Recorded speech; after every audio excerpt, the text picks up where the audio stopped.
स्वागत करता हूँ आप सभी का एक बार फिर से आर एस जंक्शन पर। मैं हूँ घनश्याम शर्मा और दिनांक 18 तथा 19 नवंबर 2020 की खबरों पर आज हम चर्चा करेंगे। तो आर एस जंक्शन चैनल प्रतिबद्ध है आपको सबसे बेहतरीन मैटर उपलब्ध कराने के लिए, लेकिन इसी के साथ यह भी अपेक्षित है कि आप सभी की ओर से इन सभी वीडियोस को लाइक और शेयर मिलते रहें, ताकि हमारा ये प्लेटफॉर्म जो है इसी तरह निरंतर अपना काम करता रहे और आपको बेहतरीन शिक्षण सामग्री उपलब्ध कराता रहे। तो चलिए आज की कक्षा के पहले प्रश्न की बात करते हैं, जो कि है प्रश्न संख्या 54। तो दोस्तों, हाल ही में जो है 4 अंतरिक्ष यात्रियों को लेकर अंतर्राष्ट्रीय अंतरिक्ष स्टेशन पर स्पेस एक्स के एक नए कैप्सूल को भेजा गया है। ठीक है। और देखिए, जो ये स्पेस एक्स कंपनी है, ये एलन मस्क द्वारा बनाई गई एक प्राइवेट कंपनी है, अमेरिकन प्राइवेट कंपनी, जो कि कार्गो शिप्स को और प्राइवेट फ्लाइट्स को जो है अंतरिक्ष में भेज रही है।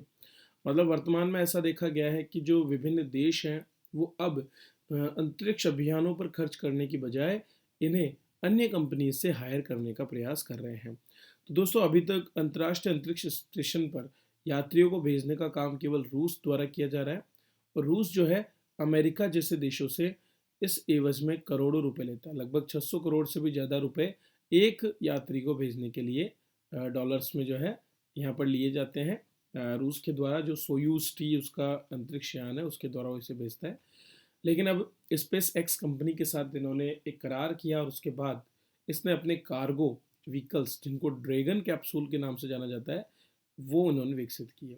हालांकि हाल ही में जो 4 अंतरिक्ष यात्रियों को लेकर भेजा गया कैप्सूल है, उसको नाम दिया गया रेजिलियंस, क्योंकि कोरोना वायरस से कोरोना की जो चुनौतियां थी उनको देखते हुए भी इस उड़ान को सफलतापूर्वक संचालित किया गया, और इसीलिए इसे जो नाम दिया गया है वो रेजिलियंस है। ड्रैगन कैप्सूल ने नासा के कैनेडी अंतरिक्ष केंद्र से उड़ान भरी और 27 घंटे की यात्रा के बाद यह अंतर्राष्ट्रीय अंतरिक्ष केंद्र पहुंच गया। हालांकि इसने बहुत ज़्यादा समय लिया, क्योंकि रूस का जो सोयूज टी है वो मात्र 3 घंटे में अंतरिक्ष यात्रियों को स्टेशन पर पहुंचा देता है। इन नए यात्रियों में कमांडर माइक हॉपकिंस और उनके चालक दल के सदस्य विक्टर ग्लोवर और शैनन वॉकर और जापानी अंतरिक्ष यात्री सोइची नोगुची सम्मिलित हैं। ये 4 जो यात्री हैं उनको लेकर के और ये अंतरिक्ष स्टेशन पर गया है। ये सभी यात्री जो है वहाँ पर 6 महीने का समय बिताएंगे। इस ड्रैगन कैप्सूल यान को इसके चालक दल के सदस्यों ने 2020 में जो चुनौतियां आई उन्हीं को देखते हुए रेजिलियंस नाम दिया है। चलिए अगले प्रश्न की बात करते हैं। दोस्तों, हाल ही में बिहार में विधानसभा चुनाव संपन्न हुए और इसमें गठबंधन घटक एनडीए जो है उसके द्वारा सर्वाधिक सीटें जीती गई और उन्होंने बहुमत प्राप्त किया है। एनडीए के सभी दलों ने मिलकर के नीतीश जो कुमार हैं, जो कि पहले भी बिहार के मुख्यमंत्री थे, उन्हें दोबारा से मुख्यमंत्री चुना है और वे 7वीं बार बिहार के मुख्यमंत्री बन गए हैं। दोस्तों, ये चुनाव 17वीं बिहार विधानसभा के लिए किए गए थे और नीतीश कुमार ने 7वीं बार मुख्यमंत्री पद की शपथ ली है। एनडीए की जो नई सरकार है, अगर हम उसकी बात करें तो नीतीश कुमार के अलावा 14 मंत्रियों ने भी इसमें शपथ ली। बीजेपी कोटे से 7 और जदयू कोटे से 6 मंत्रियों को जो है विधायकों को मंत्री पद की शपथ दिलाई गई है। तारा किशोर प्रसाद और रेणु देवी को उप मुख्यमंत्री बनाया गया है और चौथे नंबर पर विजय चौधरी हैं। तो ये दोनों जो है उप मुख्यमंत्री रहेंगे। अगर मैं सीटों की बात करूं तो दोस्तों, बिहार विधानसभा में कुल 243 सीटें हैं, जिनमें से 125 सीटों पर सत्तारूढ़ गठबंधन द्वारा जीत हासिल की गई, जबकि विपक्षी महागठबंधन जो है उसने केवल 110 सीटों पर जीत दर्ज की। हालांकि पार्टी स्तर पर राष्ट्रीय जनता दल जो है उसको 75, भाजपा को 74 और जदयू को 43 सीटें यहाँ पर मिली है। केंद्रीय विश्वविद्यालय अर्थात सेंट्रल यूनिवर्सिटी कश्मीर जो है उसमें एक एग्ज़ाम आयोजित किया जाता है इस्लामिक स्टडीज़ के लिए, एंट्रेंस एग्ज़ाम।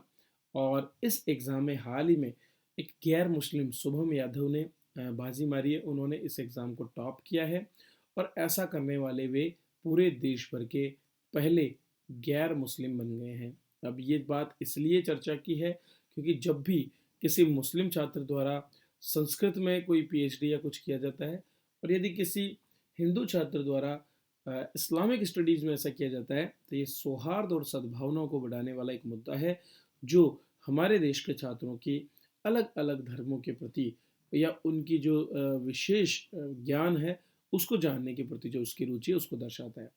तो अलवर के शुभम यादव, जो कि राजस्थान के ही रहने वाले हैं, उन्होंने जो है इस एग्ज़ाम को टॉप किया है। 21 साल के शुभम यादव जो है, उन्होंने ये नया कीर्तिमान स्थापित किया सेंट्रल यूनिवर्सिटी कश्मीर के इस्लामिक स्टडीज एंट्रेंस एग्ज़ाम में। शुभम ऐसा करने वाले पहले गैर मुस्लिम और गैर कश्मीरी दोनों ही बन गए हैं, और उन्होंने दिल्ली यूनिवर्सिटी से ग्रेजुएट किया। हालांकि वे आईएएस बनना चाहते हैं, लेकिन उनका रुझान जो है अलग अलग धर्मों के प्रति जानकारी प्राप्त करने में रहा है।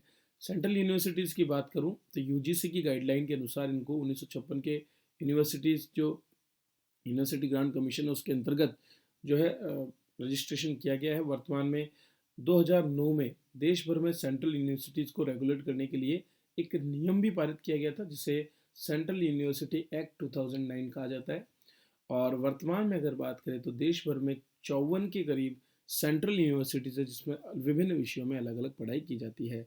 ये सेंट्रल यूनिवर्सिटीज़ सीधे सीधे केंद्र सरकार के अधीन होती है।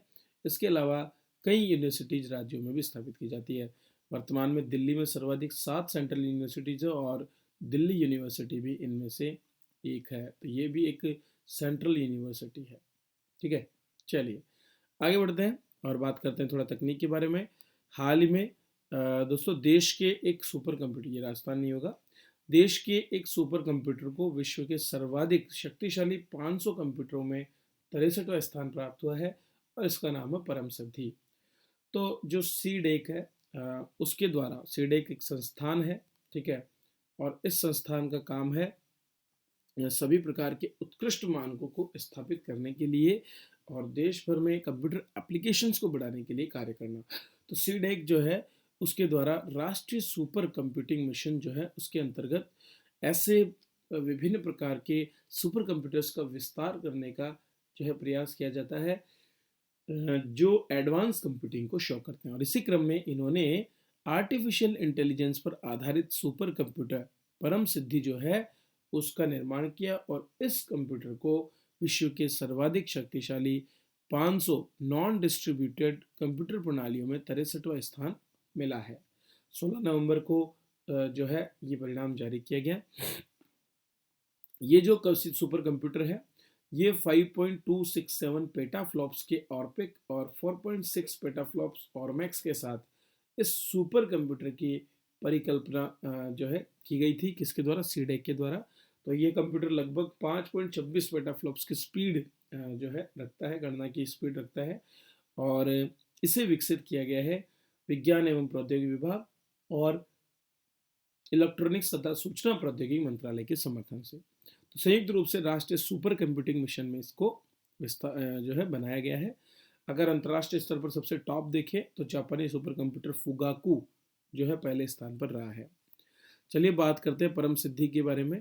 तो परम सिद्धि सुपर कंप्यूटर को स्वदेश में विकसित HPC AI engine, software framework और क्लाउड प्लेटफॉर्म के साथ NVIDIA अर्थात NVIDIA DGX super POD reference architecture networking पर बनाया गया है।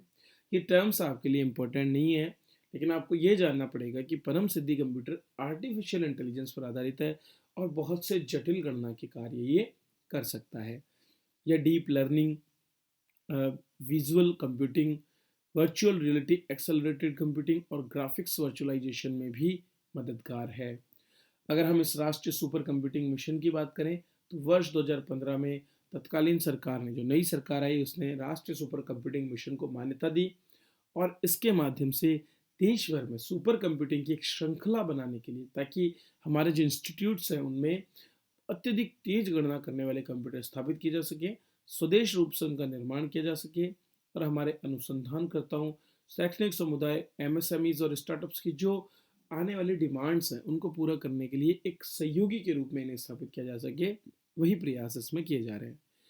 ये जो मिशन था, इसका लक्ष्य 2022 तक देश के जितने भी राष्ट्रीय महत्व के शैक्षणिक और अनुसंधान संस्थान हैं, इंस्टीट्यूट ऑफ नेशनल इंपॉर्टेंस, जिन पर मैं पहले बात बता चुका हूँ, उनमें कुछ टेराफ्लॉप से लेकर के बहुत ज़्यादा बड़ी मात्रा में पेटाफ्लॉप्स के बराबर के कंप्यूटर्स का नेटवर्क स्थापित करना रखा गया था। और परम सिद्धि एक ऐसा ही कंप्यूटर है जिसे पूरे विश्व भर में 63वां स्थान मिला है। दोस्तों, हाल ही में एक लीलावती अवार्ड 2020 को शुरू करने की बात कही गई है AICTE द्वारा, और ये अवार्ड जो है महिला सशक्तिकरण हेतु एक अभिनव शिक्षा कार्यक्रम के रूप में है। तो महिलाओं को सशक्त बनाने के लिए अखिल भारतीय तकनीकी शिक्षा परिषद जो है उसके द्वारा इस अवार्ड की शुरुआत की गई है। इसका उद्देश्य सफाई, स्वच्छता, स्वास्थ्य, पोषण, साक्षरता, रोजगार और विभिन्न अलग अलग क्षेत्रों में महिलाओं के बारे में जागरूकता पैदा करना है। दरअसल ये इस अवार्ड के माध्यम से ऐसी महिलाओं को आगे आने और उनको पहचान देने का काम करेगा जो इन सभी क्षेत्रों में काम कर रही है।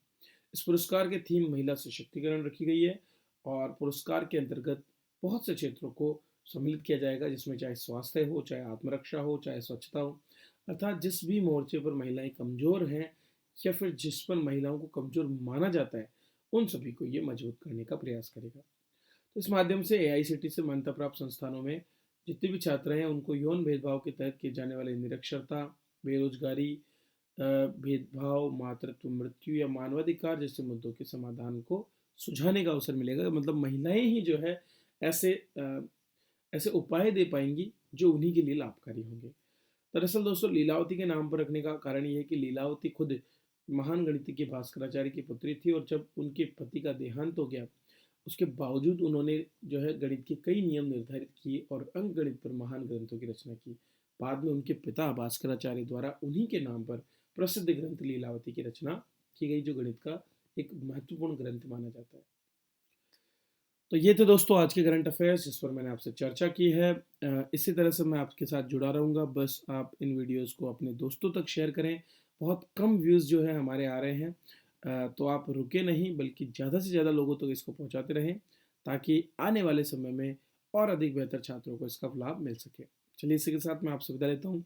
मिलते हैं अगली कक्षा में, तब तक आप सभी का बहुत बहुत धन्यवाद।